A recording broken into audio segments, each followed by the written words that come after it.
आमंत्रित करना चाहता हूं हमारे बीच हास्य कवि आदरणीय राजेश लखेरिया जी। आप जोरदार तालियों से इनका स्वागत करें। आइए राजेश भाई।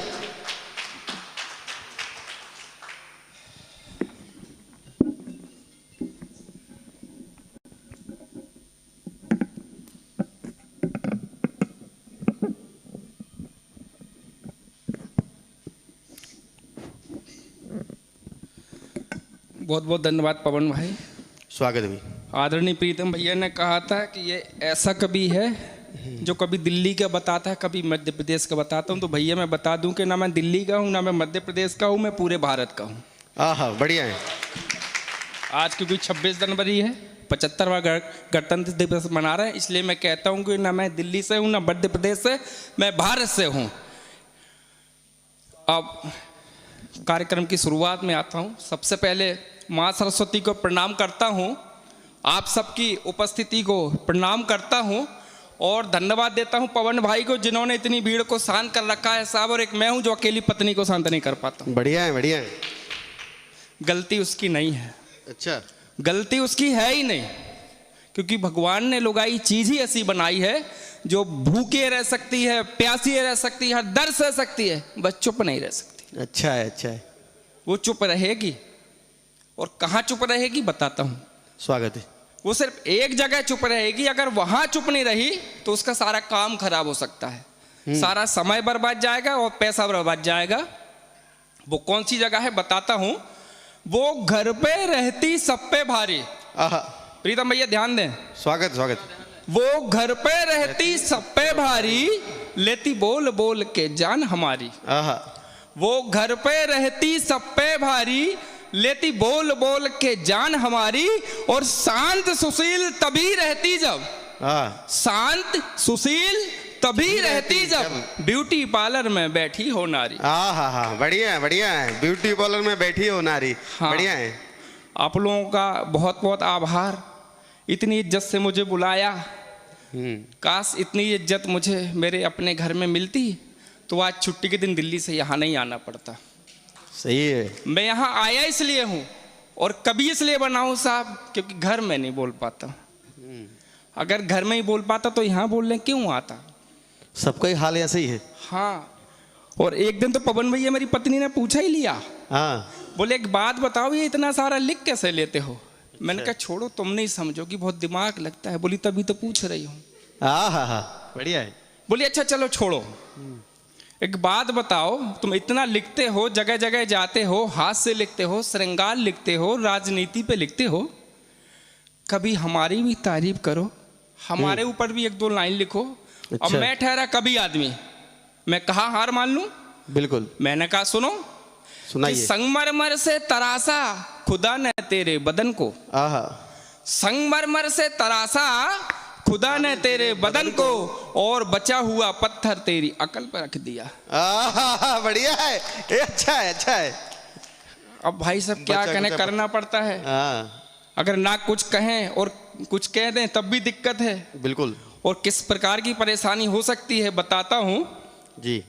कि हर एक वक्त रोने का हो, हर एक वक्त रोने का हो, सुख चैन चाहे खोने का हो।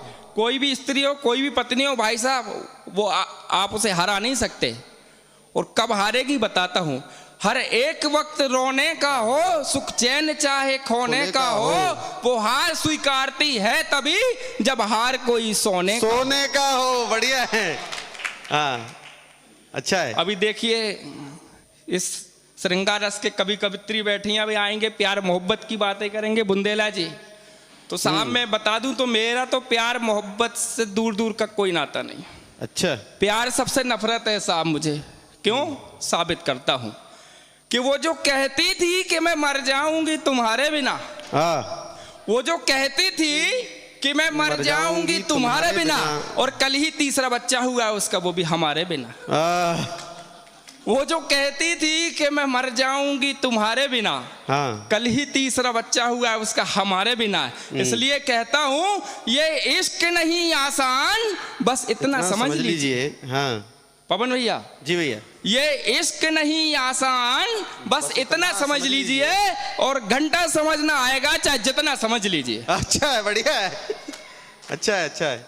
अब आप लोगों को लेकर चलता हूं एक शादीशुदा पति के ख्वाबों की दुनिया में। हाँ, शादीशुदा चंचल भी है, चपल भी है। तो एक शादीशुदा आदमी क्या ख्वाब देखता साहब? बिल्कुल। और शादीशुदा आदमी क्या कर सकता साहब? ख्वाब ही देख सकता है। हकीकत में तो अगर कभी पड़ोसन से बात करते हुए पत्नी देख ले तो इशारों में कहती है कि चलो घर, अभी हल्दी लगाती हूँ। वो कहता है क्यों हल्दी क्यों लगानी है, कहीं चोट थोड़ी लगी है। बोले अभी अंदर भी कहाँ चले हो। अच्छा है, बढ़िया है। फिर भी हम जैसे बढ़िया, लोग हैं बढ़िया। भाई सब देख लेते हैं और किस प्रकार का सपना देखते हैं। आप लोग कल्पना करें और जुड़ें, आपको आनंद आएगा कि ख्वाब में देख रहा था उसको। हाँ, ख्वाब में देख रहा था उसको, नींद अचानक टूट गई। हाँ, ख्वाब में देख रहा था उसको, नींद अचानक टूट गई। सपनों की हसीन दुनिया मेरी फिर वहीं पर छूट गई। देखिए, एक पति की जो ताकत है वो पत्नी होती है और उसकी कमजोरी पड़ोसन। अब आप समझ जाइए किसका ख्वाब देख रहा है। बिल्कुल, कि ख्वाब में देख रहा था उसको, नींद अचानक टूट गई। सपनों की हसीन दुनिया मेरी फिर वहीं पर छूट गई। ख्वाब से याद आया भाई साहब कि पड़ोसी कैसे होना चाहिए। कैसे होना चाहिए? प्रीतम भैया ध्यान देना। बिल्कुल। पड़ोसी कैसे होना चाहिए कि ख्वाबों से ही आस रखो। ख्वाबों से ही आस रखो। हाँ, सपने कभी खत्म नहीं होने चाहिए। बिल्कुल। सपने देखते रहेंगे तो जीवन जो है सुचारू रहेगा। कि ख्वाबों से ही आस रखो, जिंदा अपने एहसास रखो। ख्वाबों से ही आस रखो, जिंदा अपने एहसास रखो, और जो खुद चल कर आ जाए पड़ोसन ऐसी खास रखो। अरे बढ़िया है।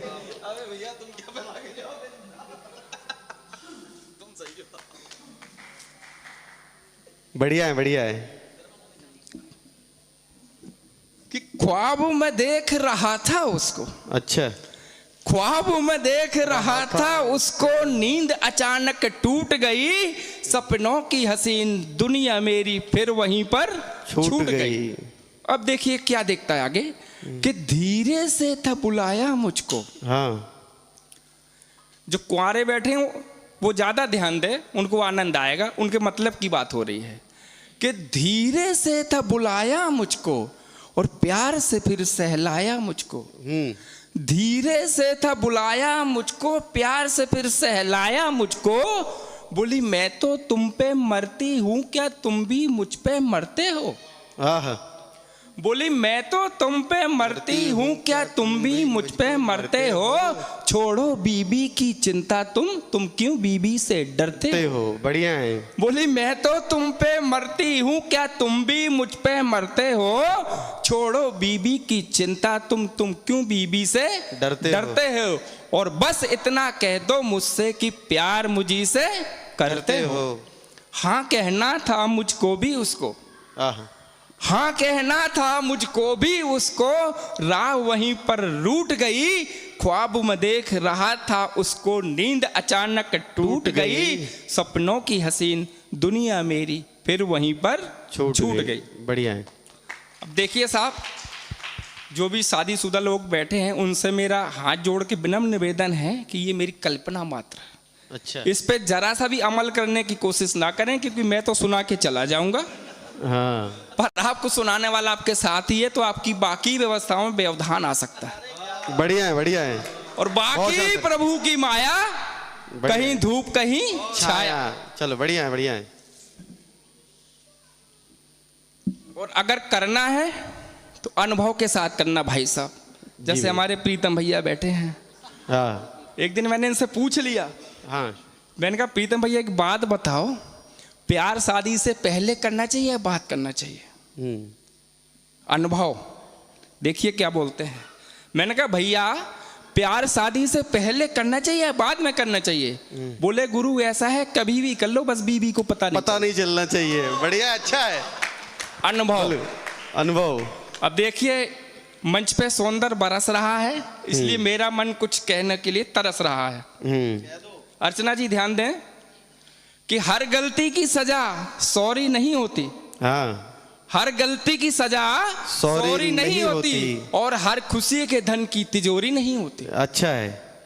अर्चना जी, हर गलती की सजा सॉरी नहीं होती और हर खुशी के धन की तिजोरी नहीं होती। ये आंखें करती हैं खता सबसे पहले, यूं खुद से किसी के दिल की चोरी नहीं होती। बढ़िया है, बढ़िया है, बहुत बढ़िया, बहुत शानदार। अब तारीफ की है तो एक नसीहत भी ले लें। हाँ, कि जो खुद को श्रेष्ठ दूसरों को नाकारा बताते हैं। अच्छा। जो खुद को श्रेष्ठ दूसरों को नाकारा बताते हैं, वो खुद को शरीफ दूसरों को आवारा बताते हैं। आहा। जो खुद को श्रेष्ठ दूसरों को नाकारा बताते हैं, वो खुद को शरीफ दूसरों को आवारा बताते हैं। और ऐसे मंचलों से संभल के रहना तुम लड़कियों, ऐसे मंचलों से संभल के रहना तुम लड़कियों, होकर शादी शुदा भी खुद को कुंवारा बताते हैं। बढ़िया है, अच्छा है। तो देखिए ख्वाब में देख रहा था और नींद टूटी। हाँ। तो यहाँ आप सबकी जानकारी के लिए बता दूं कि नींद टूटी क्यों। हाँ। नींद टूटी नहीं साहब, नींद जानबूझ के तोड़ी गई। क्या बात। और किसने तोड़ी समझ जाइए। चाय का कप देते हुए पत्नी बोली चाय पी लो। हाँ।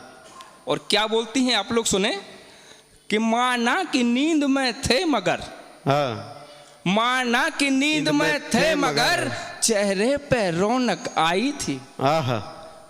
आप जो ख्वाब देख रहे थे पर आपको पत्नी ने जगा दिया, तो क्यों जगाया? आप लोग कविता से जुड़े कि माना कि नींद में थे मगर चेहरे पे रौनक आई थी और मुझे लगा सपने में मिलने मेरी सौतन कोई आई थी। बढ़िया है। माना कि नींद में थे मगर चेहरे पे रौनक आई थी और मुझे लगा सपने में मिलने मेरी सौतन कोई आई थी। ज्यादा कुछ सोचे बिना मैंने नींद से तुमको जगा दिया और ख्वाब में देख रहे थे जिसको पल भर में उसको भगा दिया। बढ़िया है। फिर आगे मुझसे बोली कि पवन भैया जी, आगे मुझसे बोली कि मैं भी तो तुम पे मरती हूँ। आगे मुझसे बोली कि मैं भी तो तुम पे मरती हूँ, किसी और में तुम ना खो जाओ बस इतना सा डरती हूँ। फिर आगे मुझसे बोली कि मैं भी तो तुम पे मरती हूँ, किसी और में तुम ना खो जाओ बस इतना सा डरती हूँ। और कोशिश कर लो चाहे जितनी धोखा तुम्हें ना देने दूंगी। कोशिश कर लो चाहे जितनी धोखा तुम्हें ना देने दूंगी, ख्वाब में भी तुम चाहो पर किसी और का मैं ना होने दूंगी। बढ़िया है, बढ़िया है। मैंने भी यही बस चाहा है, मैंने भी यही बस चाहा है कि मैं ही बनी परछाई रहूं। मैंने भी यही बस चाहा है कि मैं ही बनी परछाई रहूं। ख्वाब हो या हो हकीकत तन मन में मैं ही छाई रहूं। बहुत बढ़िया। तो नींद टूटी नहीं, नींद टूटी नहीं, तुड़ाई गई है। हाँ। दुनिया छूटी नहीं, छुड़ाई गई। चाय के बहाने से पत्नी मेरे सपनों की दुनिया लूट गई। ख्वाब में देख रहा था उसको नींद अचानक टूट गई। सपनों की हसीन दुनिया मेरी फिर वहीं पर छूट गई। बहुत बढ़िया, बहुत शानदार, बहुत शानदार। अब देखिए साहब, कड़ाके की ठंड पड़ रही है तो कई लोगों की मोहब्बतें जमा हो रही हैं। कड़ाके की ठंड पड़ रही है, कई लोगों की मोहब्बतें जमा हो रही हैं साहब, लेकिन मेरा काम वहां भी खराब है। क्यों बताता हूं कि वो चाहती है मुझे, पवन जी जी, वो चाहती है मुझे मगर जताती नहीं है। वो चाहती है मुझे मगर जताती नहीं है। पाना चाहती है मुझे पर बताती नहीं है। बढ़िया है। वो चाहती है मुझे मगर जताती नहीं है। पाना चाहती है मुझे पर बताती नहीं है। सोचता तो हूं मैं ही इजहार कर दूं उसे। अच्छा है प्रीतम भैया जी। सोचता तो हूं मैं ही इजहार कर दूं उसे, मगर वो है कि सर्दियों में नहाती नहीं है। बढ़िया। मगर वो है कि सर्दियों में नहाती नहीं है। ये हमारे पवन भैया जी भैया। मध्य प्रदेश से आए लोगों की बुराई कर रहे थे। मैं इनका एक प्रवृत्ति बता दूं। जी भैया। इनकी तारीफ सुनिए। किस प्रवृत्ति के आदमी हैं कि इन्हें माँ बाप की बातें झूठी, बीबी की सच्ची लगती हैं। हाँ, सबको लगती। क्या कहने राजेश भैया, जिंदाबाद। बातें माँ बाप की झूठी, बीबी की सच्ची लगती है, और सपने में कोई आने लगे तो रातें अच्छी लगती हैं। बहुत को बातें माँ बाप की झूठी। राजेश भैया पवन को टारगेट करोगे तो मैं बैकअप दूंगा, नहीं तो बैकअप नहीं दिया ना, आप मेरे को टारगेट कर रहे थे जी। पढ़िए, बहुत अच्छे, जिंदाबाद। बातें माँ बाप की झूठी, बीबी की सच्ची लगती है। बातें माँ बाप की झूठी, बीबी की सच्ची लगती है, और सपने में कोई आने लगे तो रातें अच्छी लगती हैं। जिंदाबाद। क्या कहने। और पवन प्रबल की प्रवृत्ति यही है साहब कि इन्हें अपना बच्चा और दूसरे की बीबी ही अच्छी लगती है। जोरदार तालियां। बहुत खूब, वाह राजेश भैया, जिंदाबाद। ये हमारे बुंदेला जी बैठे हैं। एक दिन ये परसों से भाभी जी के साथ मार्केट गए साहब, तो भाभी जी ने से बड़े प्यार से पूछा, सुनिए 2 किलो मटर ले लें क्या? तो इनका जो है, इनको लगा आज कितनी इज्जत हो रही है, कितनी इज्जत से मेरे को पूछ रहे हैं। तो इनकी छाती चौड़ के फूल के एकदम चौड़ी हो गई। बोले वाह। बोले हाँ ले लो। बोले सुनो, ऐसा राय नहीं ले रही हो, 2 किलो छील लोगे या कम लो? अरे क्या पंच है, वाह। तो ऐसा भाई साहब हो जाता है। और